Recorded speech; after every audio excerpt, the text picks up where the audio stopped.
The struggle you are in today is developing the strength for tomorrow. So hello and welcome to the Divine Word of Education. I am your mentor Kartikeya Shukla. और जैसा कि मैंने तुम्हें आज का ज्ञान दिया कि बेटा जिस लाइफ में तुम अभी हो, उस लाइफ में जो स्ट्रगल तुम कर रहे हो वो तुम्हें तुम्हारे भविष्य को तराशने के लिए बहुत जरूरी है।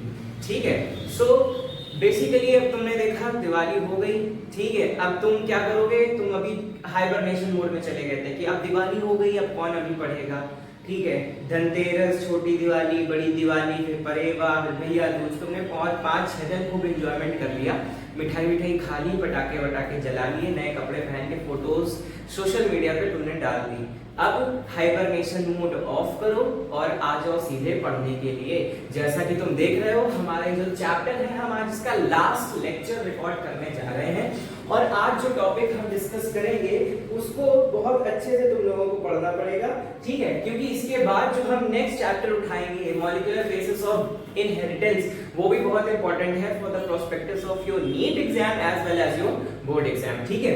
तो चलो इस चैप्टर को जल्दी से आज फटाफट फिनिश कर लेंगे। जितने भी टॉपिक्स रह गए हैं तुम्हारी एनसीईआरटी में, क्योंकि हम तुम्हारी एनसीईआरटी के ही अकॉर्डिंग चल रहे हैं, तो जितने भी टॉपिक्स रह गए उसको फटाफट आज हम देख करके कवर करते हैं, ठीक है। So let's start without wasting any time. तो देखो, अब जैसे ही हमारे चैप्टर का लास्ट लेक्चर आज रिकॉर्ड कर रहे हैं, आई होप सो जितने भी वीडियोस बन चुके हैं, 6-7 जितने भी वीडियोस हैं, उनको बहुत अच्छे ढंग से तुम्हें पढ़ना है। कोई भी चीज ना समझ आए तो उनको, तुम्हारे पास तो ऑप्शन है ना कि तुम बैक करके उसको देख सकते हो, तो उसका यूज करो। एक हो सकता है तुमको कोई टॉपिक जो है एक बार में ना समझ में आया हो तो उसको 2 बार पढ़ो, 3 बार पढ़ो, 4 बार पढ़ो, कैसे नहीं समझ में आएगा, ठीक। So this is last lecture recording. Okay, start करते हैं। देखो फिर टॉपिक दिया गया तुम्हारे में मेंडेलियन डिसऑर्डर। क्या दिया है? Mendelian disorders. चलो अच्छा, डिसऑर्डर्स का मतलब तो तुम लोगों को पता होगा कि डिसऑर्डर्स क्या होते हैं। डिसऑर्डर्स यानी कि एबनॉर्मल कंडीशन, एबनॉर्मल कंडीशंस, ठीक है। एबनॉर्मल कंडीशंस होते हैं डिसऑर्डर्स। एबनॉर्मल कंडीशंस होते हैं जो होते हैं वो तुम्हारे डिसऑर्डर्स होते हैं, ठीक है।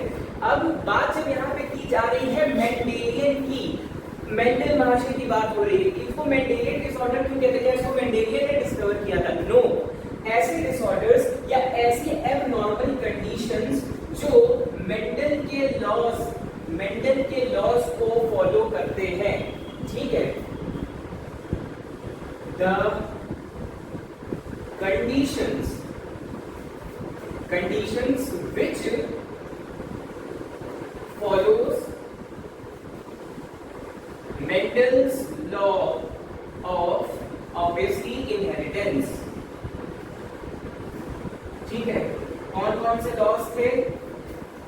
इसका मतलब कहीं ना कहीं डोमिनेंस वाले लॉ को भी फॉलो अप करेंगे, कहीं ना कहीं लॉ ऑफ सेग्रीगेशन को भी फॉलो करेंगे, और साथ में ही कहीं ना कहीं वो लॉ ऑफ इंडिपेंडेंट असॉर्टमेंट को भी फॉलो करेंगे, ठीक है। कहीं ना कहीं वो लॉ ऑफ इंडिपेंडेंट असॉर्टमेंट को भी फॉलो करने वाले हैं, ठीक है। इसलिए हम इनको क्या कह रहे हैं? मेंडेलियन डिसऑर्डर्स कह रहे हैं। अब अच्छा, एक बात यहाँ पे और समझना, अगर बात मेंडेलियन डिसऑर्डर्स की यहाँ पे की जा रही है तो इसका मतलब ऑब्वियसली यहाँ पर सेक्स लिंक्ड डिसीजेस भी होंगी और ऑटोसोमल डिसीजेस भी होंगी। बेसिस क्या होना चाहिए इनका? एक तरफ होंगे ऑटोसोमल, ठीक है, ऑटोसोमल होंगी, और एक तरफ होंगी एक्स लिंक्ड यानी कि सेक्स लिंक्ड डिसीजेस, ठीक है। ऑटोसोमल जो तुम्हारे 44 क्रोमोसोम होंगे वो यहाँ पर आएंगे, बचे हुए जो 2 क्रोमोसोम्स हैं वो यहाँ पर आते हैं। 46 क्रोमोसोम होते हैं एक ह्यूमन के अंदर, क्या बनाते हो? 44 प्लस XX हो जाते हैं, तो ये क्या है? तुम्हारी फीमेल है। और यहीं पे 44 प्लस XY, X क्रोमोसोम और Y क्रोमोसोम, तो ये क्या है? तुम्हारा मेल है। तो ये कौन से क्रोमोसोम है? ऑटोसोमल क्रोमोसोम है, मतलब नॉन सेक्सुअल क्रोमोसोम्स है। और ये दोनों जो है, ये मेल और फीमेल में कई बार सेम रहेंगे, लेकिन सेक्स डिटरमिनेशन तुमको कौन से क्रोमोसोम में बताया था? एक्स लिंक्ड क्रोमोसोम में बताया था, ठीक है। सो यानी कि ये 2 क्रोमोसोम जो होंगे वो मेल और फीमेल में ऑब्वियसली डिफर करने वाले हैं। तो जो ऑटोसोमल डिसीजेस होगी वो तुम्हारे 44 क्रोमोसोम जो हुए हैं उनके बेसिस पर होती है, और एक्स लिंक्ड जो डिसीजेस होती हैं वो जो तुम्हारे बचे हुए 2 क्रोमोसोम्स हैं उनके बेसिस पर होने वाली है।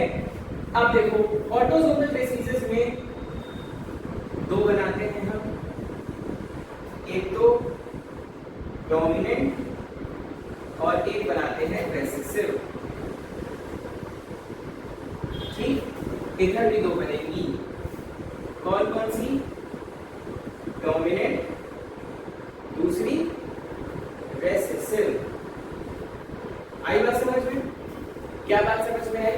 इसका मतलब अब देखो डोमिनेंट भी आ गया, रेसेसिव भी आ गया, इन्होंने लॉ ऑफ डोमिनेंस को फॉलो कर दिया, लॉ ऑफ डोमिनेंस को फॉलो कर लिया। इसके साथ जब जानते हो तुमको खुद कैरेक्टर पता हुआ है कि डोमिनेंट है, यानी कि इसमें जो होगा कौन सी कंडीशन आने वाली है, इसमें कंडीशन हमारी आएगी, सपोज दैट एलिन लेकर हम उसको ए रिप्रेजेंट कर रहे हैं, तो double A capital double A है, तो यानी कि ये कैसा रहा, ये तुम्हारा कैसा रहा? डिसीज्ड रहेगा। ये कैसा रहेगा? डिसीज्ड रहेगा। कंडीशन अगर ये आती है तो ये कैसा रहेगा? ये भी डिसीज्ड रहेगा। ये कैसा रहेगा?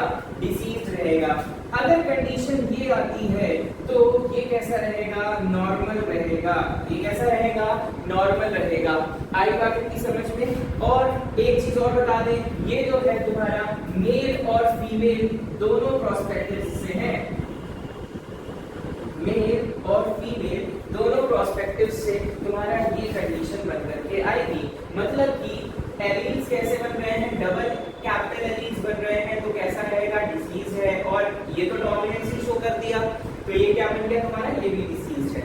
आई बस हमें कोई भी एलील हो सकता है। यहाँ पे सेक्स लिंक कैरेक्टर्स की बात नहीं कर रहे हैं, कान खोल के सुन लेना, 10 बार नोट कर लेना बड़ा बड़ा।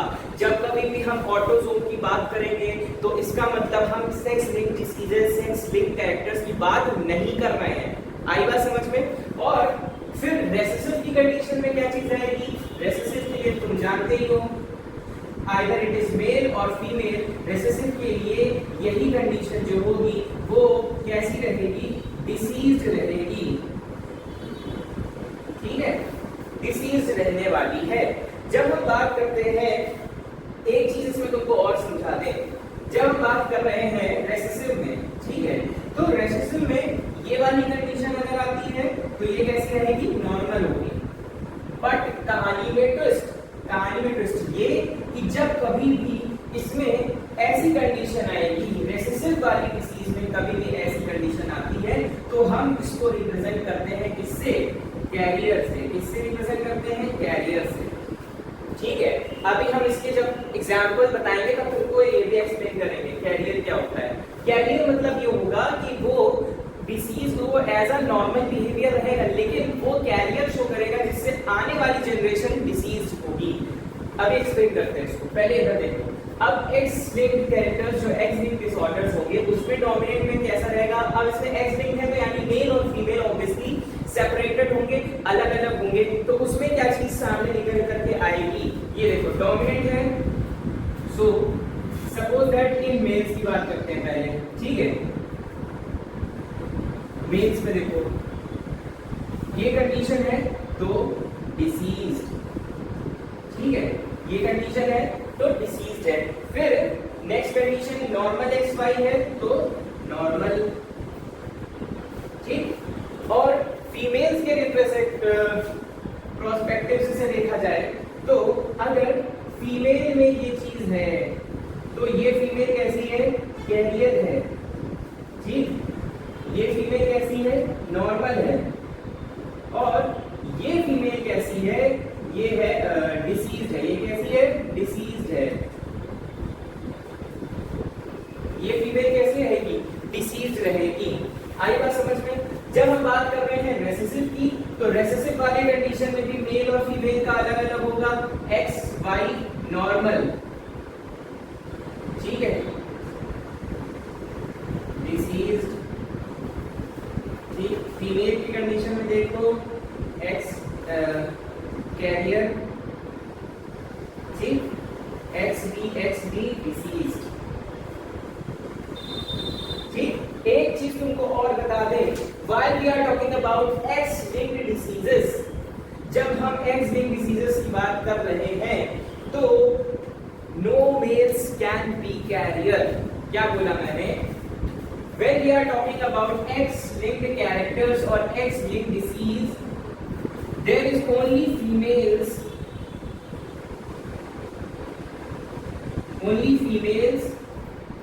which are carrier. ठीक, करियर नहीं बोल रहा हूँ, कैरियर बोल रहा हूँ. कैरियर मतलब धारण करने वाला. और no males might be carrier. ठीक है. क्या कहा मैंने ये चीज कही कि मेल्स जो होंगे वो कैरियर कभी नहीं होंगे when we are talking about X-linked diseases. क्यों नहीं होंगे? तुम खुद देखो, मेल्स के पास X क्रोमोसोम केवल एक ही है. ठीक है, जाहिर सी बात है या तो इसमें डिसीज होगी या तो नहीं होगी. ठीक है, इसमें कोई Y क्रोमोसोम पे कोई डिसीज नहीं हो रही है. ठीक, इसलिए इसका मतलब ये कैसा है? क्लियर है. मतलब अगर X के ऊपर आपने D लगा दिया तो मतलब ये ही डिसीज है और ये नॉर्मल है. आई बात समझ में? बट जब अगर फीमेल्स की बात करेंगे तो अगर दोनों X में एक X पे आपने D लगाया, D लगाया, C लगाया, H लगाया, तो ये सारी चीजें क्या रिप्रेजेंट करती हैं कि जो फीमेल है वो पर्टिकुलर एक डिसीज की कैरियर कही जा रही है. इसका मतलब वो फीमेल तो नॉर्मल है लेकिन वो डिसीज को कैरी कर रही है अपने आगे आने वाली जनरेशन को देने के लिए. आई बात समझ में? जो ये होता है तुम्हारा पूरा whole summary for the dominant recessive autosomal diseases and dominant recessive sex linked और एक्स लिंक्ड डिसीजेस. आई बात समझ में? नेक्स्ट हम quick example about all these diseases. ठीक, तुम्हारी एनसीईआरटी में अकॉर्डिंग तुमको 4 डिसीजेस पढ़नी है. ठीक, लेकिन तुमको मैं कुछ एग्जांपल और दूंगा जिससे कि तुमको कभी जो कोई डाउट ना रह जाए दिमाग में कि नहीं ये कहाँ से पढ़ लिया, मान लो कहीं से आ गया पेपर में तो तुम बता सको. एग्जाम्पल्स तुम सारे पढ़ो. बेसिकली जो हम डिटेल में पढ़ेंगे वो हम आगे देखते हैं. ठीक है. सो एक बहुत ही बेहतरीन डिसीज होती है. बेहतरीन क्या डिसीज? कोई भी डिसीज बेहतरीन होती है. इसको हम कहते हैं DMD. फुल फॉर्म याद करने की कोई जरूरत नहीं है. ठीक, 1 2 colour blindness. Number 3, hemophilia. Number 4,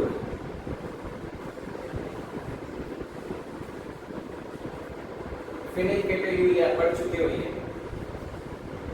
Number 5, sickle cell anemia. ठीक. Number 6, sickle cell anemia. Number 6 हो गई तुम्हारी थैलेसीमिया. ठीक, थैलेसीमिया. और नंबर 7 मायोटिक डिस्ट्रॉफी. चलो, इसमें से जो ऊपर की 3 है DMD, हीमोफीलिया और कलर ब्लाइंडनेस, ये 3 जो है ये तुम्हारी है एक्स लिंक्ड रेसेसिव है. एक बात और, तुम्हें एक्स लिंक्ड डोमिनेंट डिसीजेस नहीं पढ़नी है. ठीक है, तो जितना बता रहा है उस पर फोकस करो. एक्स लिंक्ड रेसेसिव डिसीजेस पढ़नी है. इसमें से तुम्हारे कोर्स में कलर ब्लाइंडनेस है, हीमोफीलिया है. फिर ये जो नीचे की ये 3 देख रहे हो, ये जो 3 है तुम्हारी ये होंगी ऑटोसोमल डोमिनेंट. ये कैसी है तुम्हारी? ऑटोसोमल डोमिनेंट है. और बची हुई एक ये जो है ये है तुम्हारी ऑटोसोमल रेसेसिव.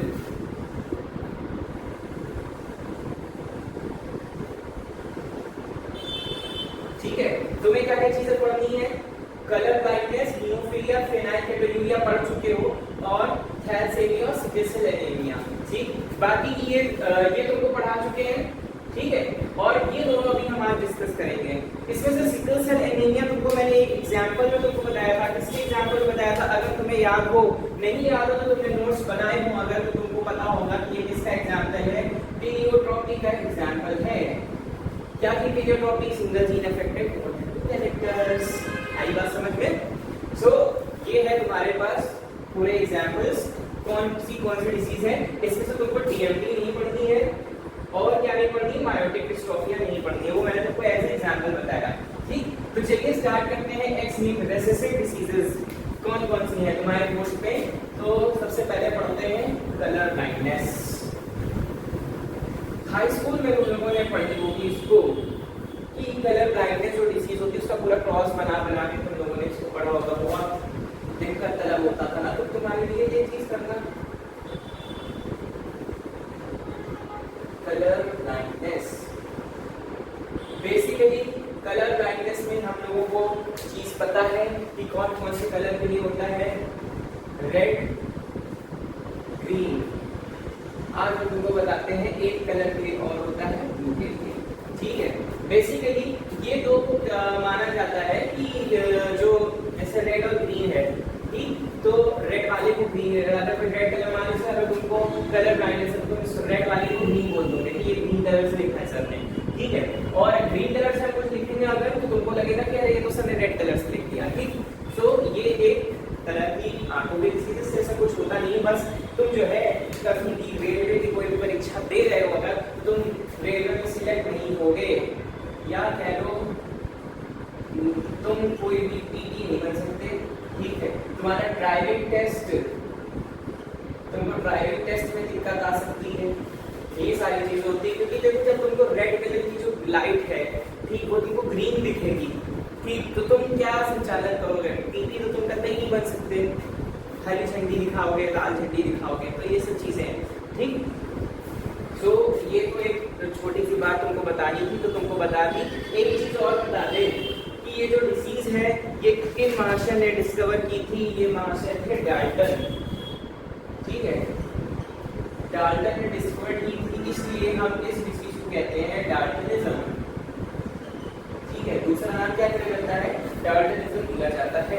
जब किसी भी पर्टिकुलर पर्सन को रेड देखने में दिक्कत है तो ऐसे पर्सन को कौन सी डिसीज कहते हैं, प्रोटेनोपिया। ठीक है, प्रोटेनोपिया कहते हैं। अगर किसी को ब्लू देखने में दिक्कत है तो हम कहते हैं ट्राइटेनोपिया, और अगर किसी को ग्रीन देखने में दिक्कत है तो हम कहते हैं ड्यूटेनोपिया।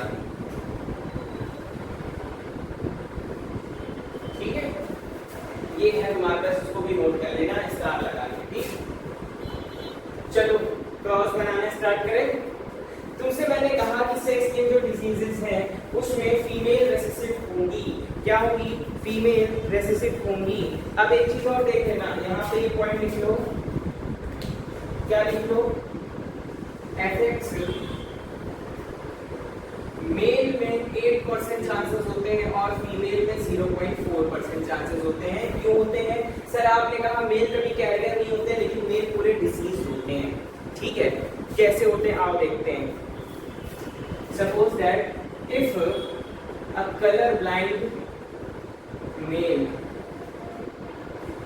ठीक, सी लिखा है यानी कलर ब्लाइंड मेल जो है उसका क्रॉस होता है कलर ब्लाइंड फीमेल के साथ, नहीं चलो कैरियर फीमेल के साथ होता है। ठीक है, सो क्या चीजें निकल के सामने आएंगी, चलो क्रॉस बना दो एक बार।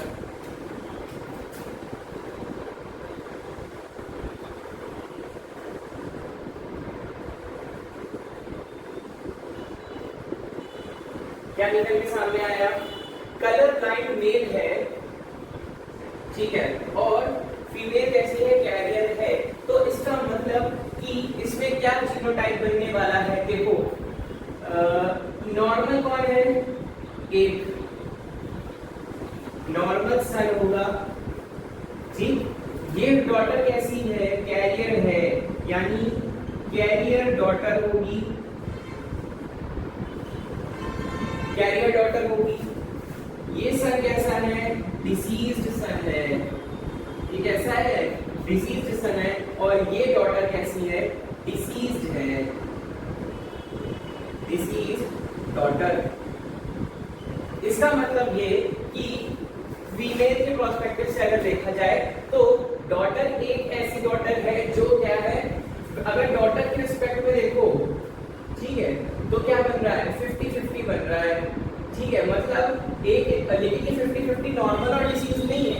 एक डॉटर कैसी है, डिसीज्ड है, और एक डॉटर कैसी है, कैरियर है। ठीक है, जब हम मेल के रिस्पेक्ट में बात करते हैं, सन्स के रिस्पेक्ट में बात कर रहे हैं, तो इसमें जो 50-50 का बन रहा है वो हमको साफ साफ दिखा रहा है कि एक सन कैसा होगा, डिसीज्ड होगा, और दूसरा सन कैसा हो रहा है, हमारे पास नॉर्मल हो रहा है। एक केस और देखते हैं। एक चीज और तुमको बता दें कि एक फीमेल जो होगी वो कलर ब्लाइंड तब हो सकती है, ये मैंने कंडीशन तुमको बताई। इसमें एक लाइन ये लिख लेना कि a female can be colour blind only in if when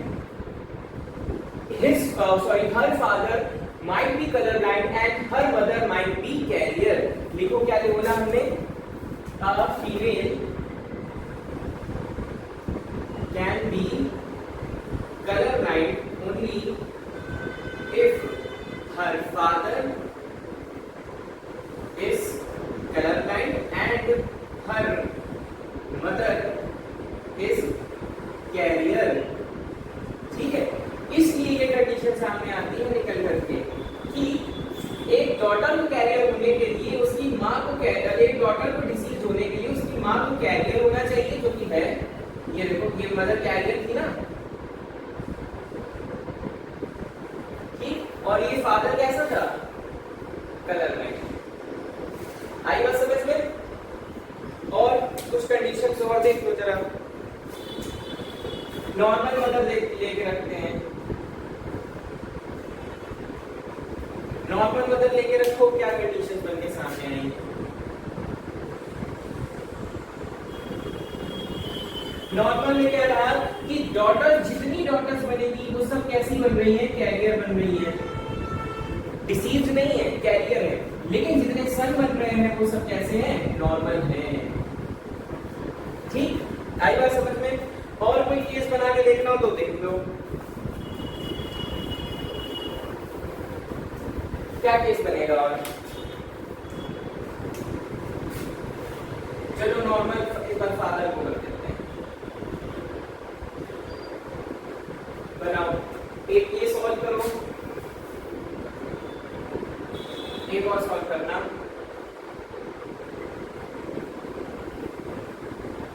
एक और सॉल्व करना, ये सॉल्व करो, सॉल्व करो। ना समझ आया तो उसको तुम्हारे लिए सॉल्व करना है, लेकिन पहले अपने आप से सॉल्व करना है। ठीक है,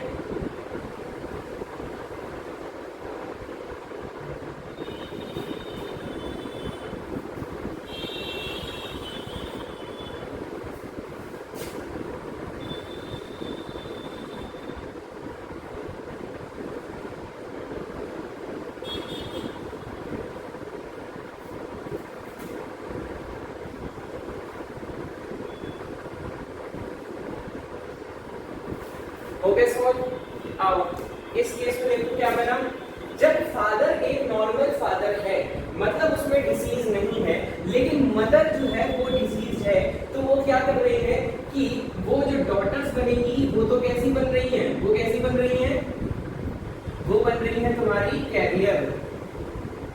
ठीक है, मतलब उनके में ये सिम्टम्स नहीं दिखेंगे, लेकिन जो सन्स हैं वो कैसे हैं, कलर ब्लाइंड हैं।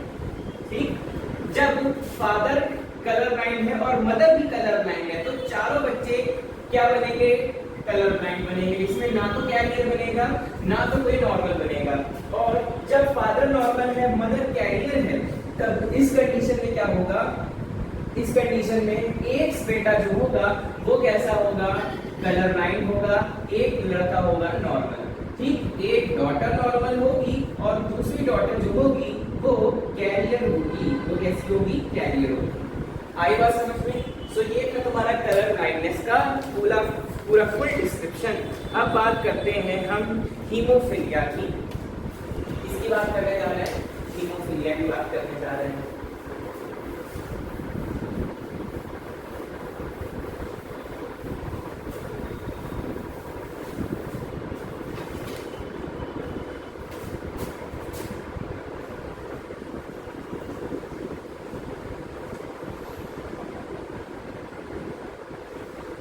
हीमोफीलिया को हम कॉमनली कहते हैं क्वीन विक्टोरिया डिसीज क्यों कहते हैं? क्या इसकी खोज क्वीन विक्टोरिया ने की थी? अरे नहीं, सबसे पहले क्वीन विक्टोरिया के ही फैमिली में ये डिसीज देखी गई थी। सबसे पहले क्वीन विक्टोरिया जो इंग्लैंड की महारानी हैं, उनके ही फैमिली में हीमोफीलिया डिसीज पाया गया था सबसे पहले। ध्यान रखना, इसलिए इसको क्या कहते हैं हम? क्वीन विक्टोरिया डिसीज कहते हैं। एक नाम इसको और दिया गया है, लीडर्स डिसीज। क्या नाम दिया गया है? Leaders disease. हीमोफीलिया यानी कि ये ब्लड से रिलेटेड डिसीज है। डिसीज किससे रिलेटेड है? ब्लड से रिलेटेड है, इसलिए इसको हम क्या कह रहे हैं? लीडर्स डिसीज कह रहे हैं। इसमें क्या होता है? Clotting factor is not synthesised, मतलब जब मान लो चोट लग जाती है किसी को तो आपका ब्लड क्लॉट बन जाता है, ठीक है? तो clotting factor is not synthesised, इसका मतलब ब्लड क्लॉट में दिक्कत होती है, एबनॉर्मल ब्लड क्लॉट। या तो होगा ही नहीं या तो एबनॉर्मल कंडीशंस में रहेगा, ठीक है? So chances of being haemophilia is extremely rare because mother must be carrier and father must be haemophilic. क्या बोला कि चांसेस ऑफ हीमोफिलिया बहुत ही रेयर होते हैं? क्यों? क्योंकि मदर जो होगी वो कैरियर होनी चाहिए और फादर कैसा होना चाहिए? फादर मस्ट बी हीमोफिलिक, ठीक? ये चीज होनी चाहिए। बना के देखो इसको।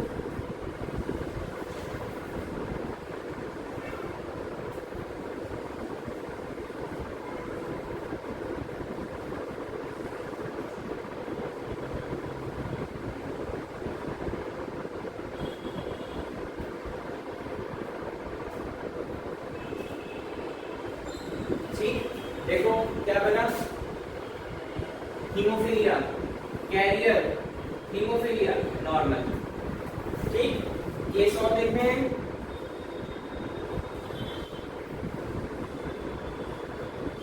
देख लो बना के। फादर को क्या रखा है इसमें? नॉर्मल रखा है। दोनों बच्चे, दोनों लड़के कैसे बन रहे हैं? हीमोफिलिक।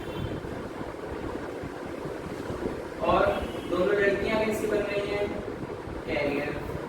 केस और देखना है, देख लो।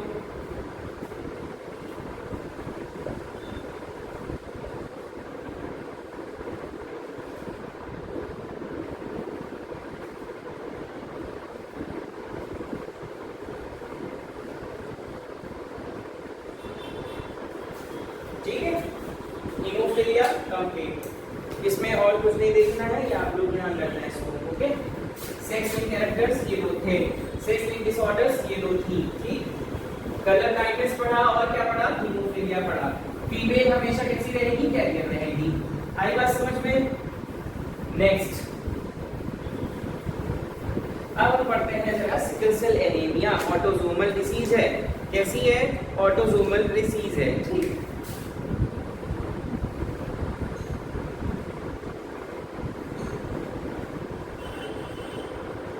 क्या होता है sickle cell anaemia?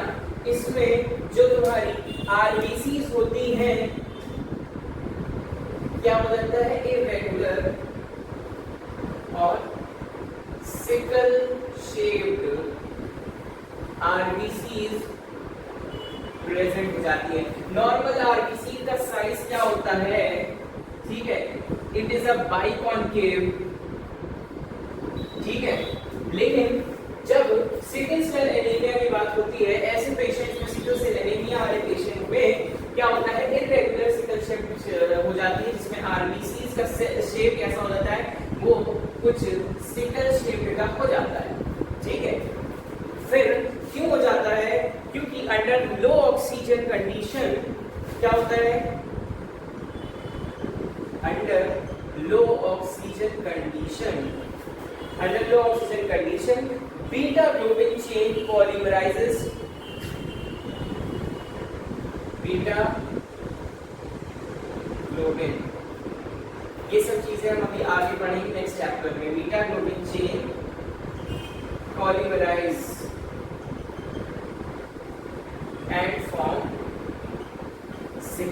Cell shaped RBCs.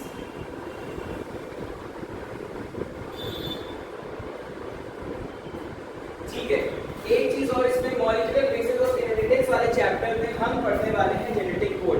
तो जेनेटिक कोड में आपका एक वो क्या कहते हैं GAG कोड जो होता है वो ग्लूटामिक एसिड को कोड करता है प्रोटीन। ठीक है, ग्लूटामिक एसिड एमिनो एसिड है, इसको कोड करता है। लेकिन ये इस टाइम पे क्या होता है, सिकल सेल शेप वाली डिसीज होती है, सिकल सेल एनीमिया होती है, तो जो तुम्हारा डिसीज वो डिसीज जीन होता है तो वो क्या करेगा, तुम्हारा GUG बना देगा, GAG glutamic acid, GUG for valine. तो यहाँ पे एक चीज ध्यान रखना, नॉर्मल इसको ऐसे समझाते हैं उसको। ठीक है, नॉर्मल एलीन के लिए हम HbA यूज कर रहे हैं, ठीक है, हीमोग्लोबिन A, और सिकल सेल के लिए हम यूज करते हैं HbS। ठीक, अब इसको ध्यान से समझना क्या हुआ, जैसे मान लो 5 प्राइमर से 3 प्राइमर पे तुम्हारा DNA है। ठीक, ये क्या है, G है, A है और G है। ठीक, ये क्या है, GAG 3 प्राइमर। इधर आ जाओ तो 5 प्राइमर पे तुम्हारा ये GAG 3 प्राइमर। ठीक, यहाँ पे तुम्हारा आना चाहिए GTG, सॉरी। ठीक, इस तरफ क्या आएगा, 3 प्राइमर है तो यहाँ पर आ जाएगा तुम्हारा C, यहाँ पे आएगा T, यहाँ पे आएगा C। 5 प्राइमर इधर आ जाओ 3 प्राइमर से तो यहाँ आ जाएगा तुम्हारा CAC। ये कौन सा प्राइमर होगा तुम्हारा, 5 प्राइमर। अब जब इसका RNA बनेगा, ये तो तुम्हारा क्या था, DNA था, ये DNA था, जब ये RNA में ट्रांसफॉर्म होगा तो RNA में ट्रांसफॉर्म होकर के ये क्या बना लेगा, ये बना लेगा तुम्हारा GAG आगे। ठीक है, तो यहाँ पे तो थायमिन था नहीं, अब यहाँ पे A है तो यानी यहाँ पे किससे कन्वर्ट होगा, यूरेसिल से, GUG। तो GAG जो होता है जब वो एमिनो एसिड में ट्रांसफॉर्म होता है तो बनाता है तुम्हारा ग्लूटामिक एसिड। ये सब अभी हम नेक्स्ट चैप्टर में पढ़ने वाले हैं, तो तुमको यहाँ से क्लियर अगर नहीं हो रहा है तो थोड़ा सा इंतजार कर लो, ये तुमको नेक्स्ट चैप्टर में जब जेनेटिक कोड बताएंगे तब भी क्लियर हो जाएगा। यहाँ पे आ जाएगा वैलिन। ठीक, ये तुम्हारी सिकल सेल एनीमिया। ठीक, आई बात समझ में। फिर नेक्स्ट एक कंडीशन और है तुम्हारे पास थैलेसीमिया की।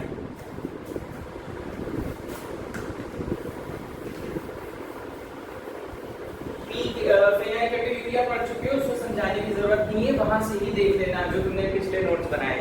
थैलेसीमिया की कंडीशन जो होती है,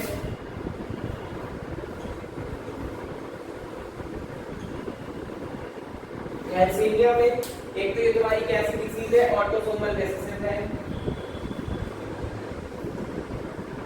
ये कैसी है, ऑटोसोमल रिसेसिव है। दूसरी चीज इसमें ये रहेगी, एक ये क्वांटिटेटिव डिसऑर्डर है, क्वांटिटी पे बेस्ड होती है।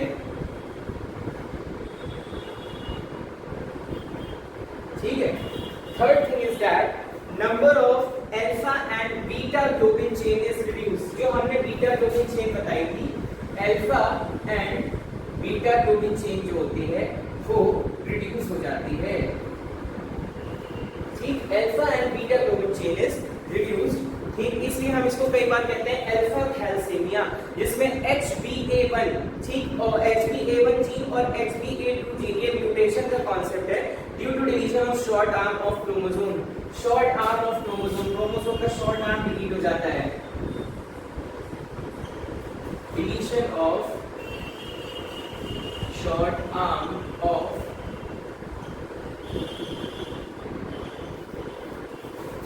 क्रोमोसोम का कॉन्सेप्ट शॉर्ट वीडियो में एक्सप्लेन किया था, शॉर्ट आर्म लॉन्ग आर्म। शॉर्ट आर्म जो होगा वो ऑटोमेटिकली डिलीट हो जाएगा, इसलिए ये डिसीज होती है। तब इस टाइप पे क्रोमोसोम क्या बचते हैं, 16 बचते हैं। ठीक, ये था तुम्हारा थैलेसीमिया के बारे में।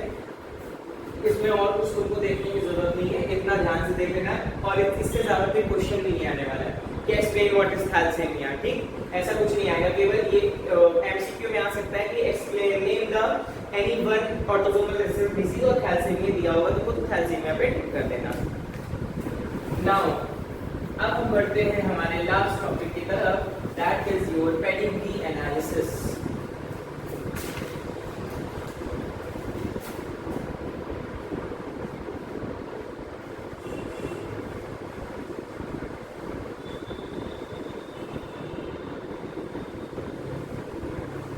क्या होता है पेडिग्री एनालिसिस? पेडिग्री खाया है, डॉग फूड तुम जो खाओगे, डॉग फूड होता है पेडिग्री, ठीक। इसको क्या करा जाता है पेडिग्री एनालिसिस में?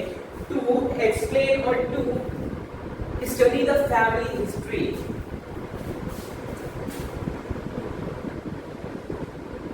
Study of family history.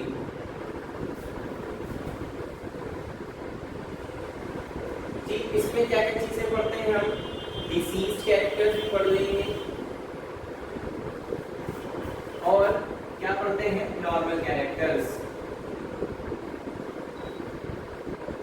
ठीक है। अब देखो क्या हुआ था, कॉन्सेप्ट ये था, कॉन्सेप्ट इस चीज को समझने का ये था। तो आज एक चीज और, through symbols, with the help of symbols,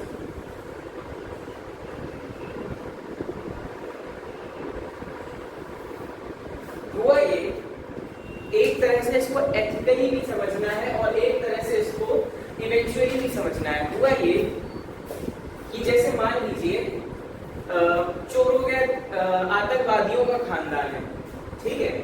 एक आतंकवादी है तो उसने क्या किया, अपने ही जैसे आतंकवादी अपने घर परिवार, मान लीजिए उसकी शादी हुई, उसके लड़का हुआ तो उसने अपने लड़के को भी आतंकवादी बना दिया, फिर उसके लड़का हुआ तो उसने अपने 4 लड़कों को और आतंकवादी बना दिया। तो ये एक फैमिली हिस्ट्री से वो सबके सब एक आतंकवादी की भूमिका में निभा रहे हैं, ठीक। तो पेडिग्री एनालिसिस जब बाकी विदेशों में किया गया, अपने यहाँ तो बहुत बाद में आया था, तो जब बाकी जगहों पर किया गया तो पहले सबसे पहले ये x linked disease, autosomal disease, इसके लिए नहीं किया जाता था। ये किसके लिए किया जाता था? तुम्हारे मर्डरर्स के लिए, क्रिमिनल्स के लिए और कुछ ऐसी फीमेल जो कि प्रोस्टिट्यूट्स थी उनके लिए किया जाता था। प्रोस्टिट्यूट्स मतलब वैश्या, ठीक, उनके लिए सेक्स वर्कर्स जिनको कहते हैं, उनके लिए किया जाता था।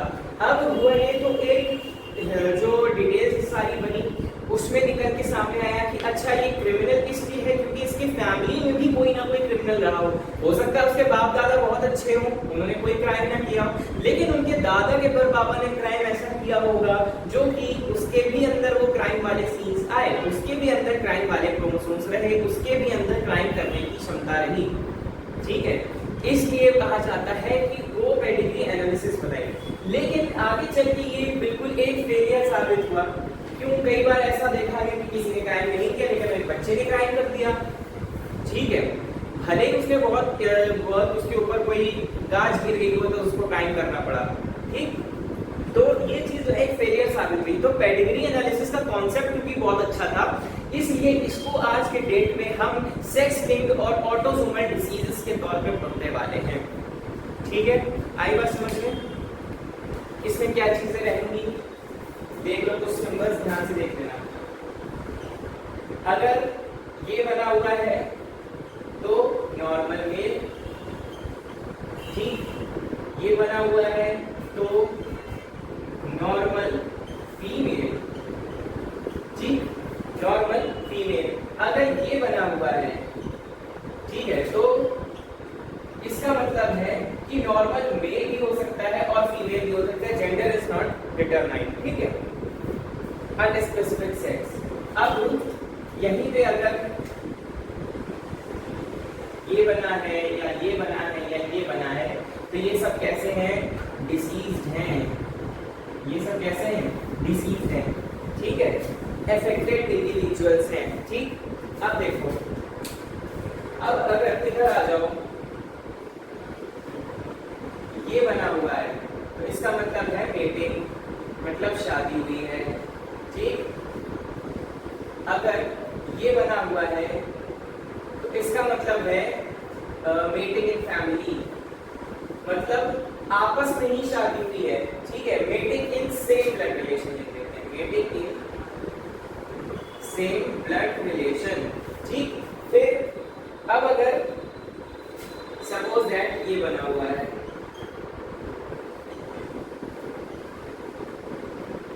सो इसको हम कहते हैं नॉर्मल फैमिली, ठीक। पर कहानी में ट्विस्ट ये आ जाए कि ये तो बना है लेकिन इसके साथ में एक ये कंडीशन आ गई है, तो इसको हम कहते हैं नॉर्मल पेरेंट्स विद डिसीज्ड सन। ठीक, यहीं पे अगर गोला बना हुआ होता तो यानी रेड से गोला बना हुआ तो डिसीज डॉटर हो जाती है। और कुछ इसमें बचा, एक सिंबल और बनता है, वो है ये, इसको कहते हैं 5 unaffected individuals। ठीक है, 5 unaffected individuals। आई बात समझ में? अब इसमें कुछ शॉर्टकट्स देख लो, वो तुमको शॉर्टकट्स बता देते हैं।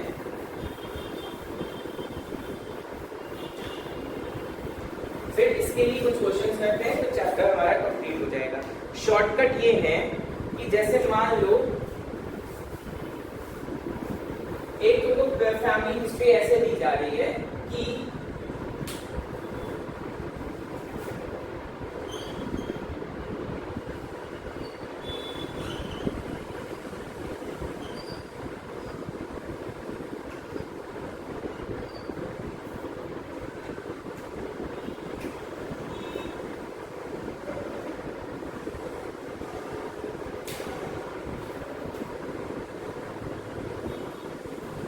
इसमें तुमको क्या चीज दिख रही है? इसमें तुमको ये दिख रहा है कि पेरेंट्स नॉर्मल हैं लेकिन उनके जो बच्चे हैं उसमें से दो लड़कियों में से एक लड़की होगी वो डिसीज होगी और दूसरे में दो लड़कों में से एक लड़का ऐसा होगा, वो कैसा होगा, वो डिसीज होगा। जी, ये नंबर 1 कंडीशन है। ठीक है, ये कैसी कंडीशन है? नंबर 1 कंडीशन है। तो इसकी क्या तुम प्रोस्पेक्टिव्स बता सकते हो? बोथ पेरेंट्स नॉर्मल है, ठीक है, और one daughter and one son is normal. Third condition, one daughter and one son is affected. ठीक है, तो जब उनका भी ये कंडीशन सामने उनको दिखे तो इस कंडीशन में भी डोमिनेंट कोई डिसीज नहीं होगी। लिख लेना, नो डोमिनेंट डिसीज, चाहे वो ऑटोसोमल हो चाहे वो सेक्स लिंक्ड हो। यानी कि इसमें कौन सी डिसीज होंगी? रेसेसिव होंगी। Either it might be autosomal, it might be sex linked recessive. ठीक, सेकंड कंडीशन अगर तुम्हारे सामने ये दी जाए कि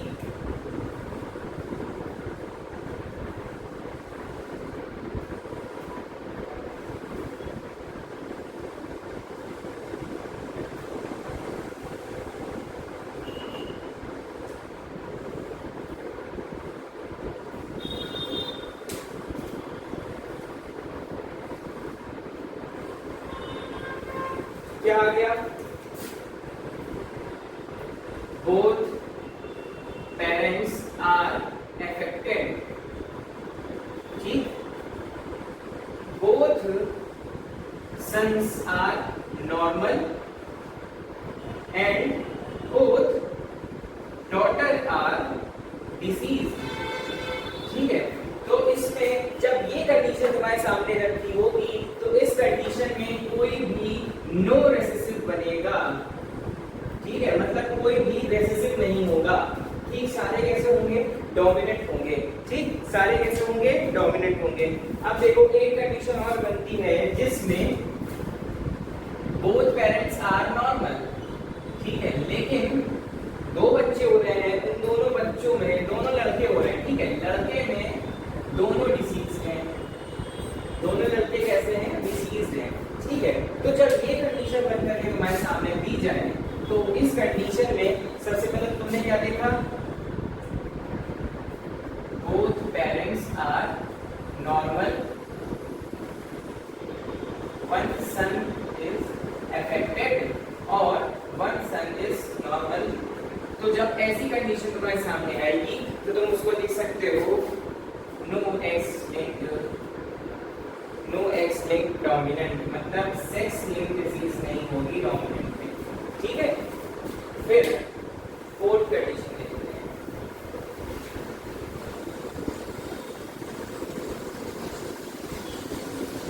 फोर्थ कंडीशन देखते हैं, इसमें ये है फोर्थ में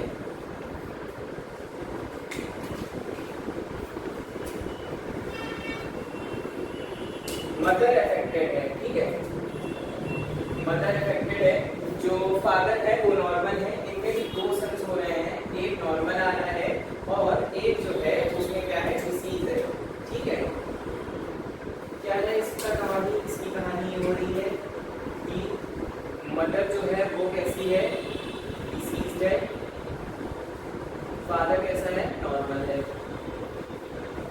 50-50 रेशियो बन रहा है,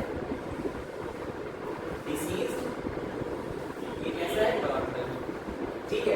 तो जब ये कंडीशन आएगी तो तुम लिख सकते हो नो एक्स रेसेसिव, मतलब कोई भी एक्स लिंक्ड रेसेसिव डिसीज नहीं होगी, यानी डोमिनेंट ही होगी, ठीक है।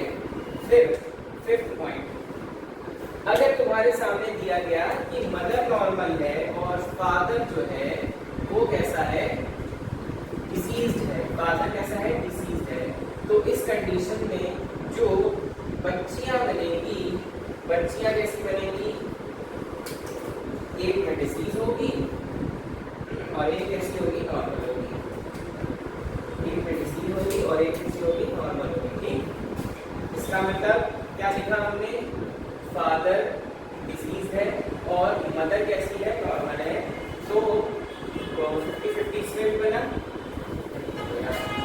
डिसीज ये नॉर्मल, ठीक। तो यानी कि इसमें कौन सी डिसीज होने वाली, कौन सी नहीं होगी, नो एक्स डोमिनेंट। तो एक्स डोमिनेंट की एक ये बन गई, एक ये बन गई, ठीक। पांचवा पॉइंट भी हो गया, छठा देख लो, ठीक। छठे में भी रहेगा, ठीक, सॉरी इसमें भी एक्स रेसेसिव रहेगा, ठीक है। इसमें भी अगर ये भी कंडीशन बन रही है तो एक्स रेसेसिव, ठीक। फिर सिक्स्थ कंडीशन ये रहेगी कि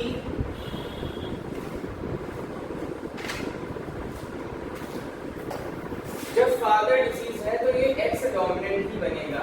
एक कंडीशन और बीच की छूट गई है, वो भी देख लो कि जब दोनों मदर फादर नॉर्मल है, ठीक है, सिक्स्थ कंडीशन क्या है कि जब दोनों मदर फादर नॉर्मल हैं, तब अगर जो डॉटर है वो बन रही है रेसेसिव, सॉरी वो बन रही है डिसीज्ड, डॉटर, एक डॉटर डिसीज है और एक डॉटर जो है वो नॉर्मल है, ठीक। तो इस कंडीशन में आएगी तुम्हारी एक्स लिंक्ड रेसेसिव, ठीक। आई बात समझ में? चलो एक क्वेश्चन देखते हैं।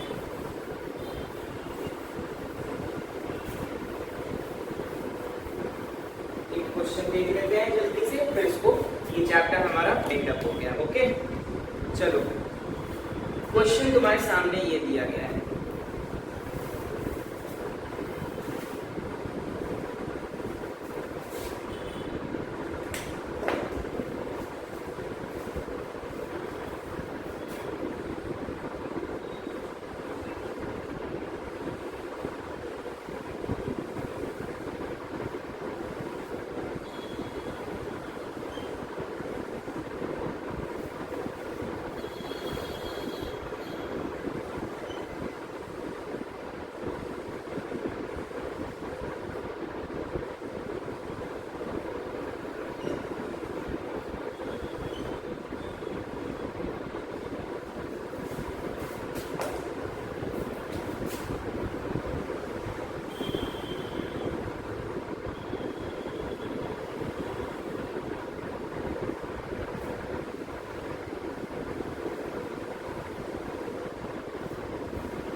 दिमाग लगाओ, तुमको बताना है कौन सी डिसीज होंगी। ऑप्शन दे देते हैं, ठीक है। Options are as follows. Autosomal recessive, autosomal dominant, sex linked recessive और सेक्स लिंक्ड डोमिनेंट, ठीक है। अब देखो इसको सॉल्व कैसे करोगे। सबसे पहले ये देखो तुम्हारे पास ये दिया गया है, क्या दिया गया है तुम्हारे पास कि मदर अफेक्टेड है, ऊपर वाले कंडीशन दोनों देखो, मदर अफेक्टेड है, ठीक है, और एक डॉटर अफेक्ट हो रही है, सन कैसा है, नॉर्मल है, और एक डॉटर एक डॉटर अनअफेक्टेड है, ठीक है। इसका मतलब सन कैसा है, नॉर्मल हो रहा है, ठीक है। मदर अफेक्ट है लेकिन एक सन नॉर्मल है, यानी फोर्थ वाली कंडीशन यहाँ से कट गई। फोर्थ वाली कंडीशन क्या थी तुम्हारी कि no X recessive, X recessive नहीं होगी, एक्स रेसेसिव वाली कंडीशन क्रॉस हो गई, ठीक। अब देखो सेम इधर देख लो, तो तुम्हारी मदर कैसी है, नॉर्मल है, मदर डिसीज है। इसमें क्या हो रहा है, एक बेटा नॉर्मल है, एक बेटा नॉर्मल है, एक बेटा डिसीज है, तो यानी यहाँ से भी जो है एक्स रेसेसिव वाली डिसीज कैंसिल हो गई। फिर नेक्स्ट देखो, जब इनका, अब इस वाली हिस्ट्री में आ जाओ, जब मदर भी नॉर्मल है और फादर भी मदर भी डिसीज है और फादर भी डिसीज है, बच्चों में क्या हो रहा है कि एक बच्चा नॉर्मल है, एक सन नॉर्मल है, एक डॉटर नॉर्मल है, दो बाकी तीनों जो है वो कैसी हैं, एबनॉर्मल है यानी डिसीज है। तो यानी कि यहाँ पे कौन सी कंडीशन आएगी, father affected but one daughter is unaffected, एक डॉटर अनअफेक्टेड है, यानी सिक्स्थ वाली कंडीशन आई। तो सिक्स्थ वाली कंडीशन क्या कह रही थी, नो एक्स डोमिनेंट, ठीक। तो यानी ये वाली कंडीशन भी तुम्हारी कट गई, ये वाली कंडीशन भी कट गई। अब बताओ कौन सी बचनी चाहिए, ऑटोसोमल रिसेसिव और ऑटोसोमल डोमिनेंट। और जब ऐसा कहीं फंसो तो रूल्स याद करना कि ऑटोसोमल रिसेसिव कहाँ नहीं आ सकता, तो ऑटोसोमल रिसेसिव तुम्हारा नहीं आएगा जब both parent affected at least one progeny is unaffected. हाँ, तो ऑटोसोमल रिसेसिव यानी ये कौन सी कंडीशन आ गई तुम्हारी, सेकंड वाली कंडीशन आ गई, सेकंड वाली कंडीशन आ गई, तो तुम्हारा ऑटोसोमल रिसेसिव भी कट गया, ठीक। तो यानी ऑटोमेटिक तुम्हारा राइट आंसर हो जाएगा ऑटोसोमल डोमिनेंट डिसीज। ये तुम्हारा क्वेश्चन था। आई होप तुमको ये सारी चीजें समझ में आई होंगी। और एक पॉइंट तुमको और हम यहाँ पे क्लियर करते हैं कि एक्स लिंक्ड डिसीजेस जो होती हैं वो मेल्स में ज्यादा कॉज करती है, क्योंकि कई बार होता है एक्स लिंक्ड डिसीजेस जो होती हैं वो कैरियर लेकर के भाग जाती है फीमेल्स, ठीक है। So basically this is for today.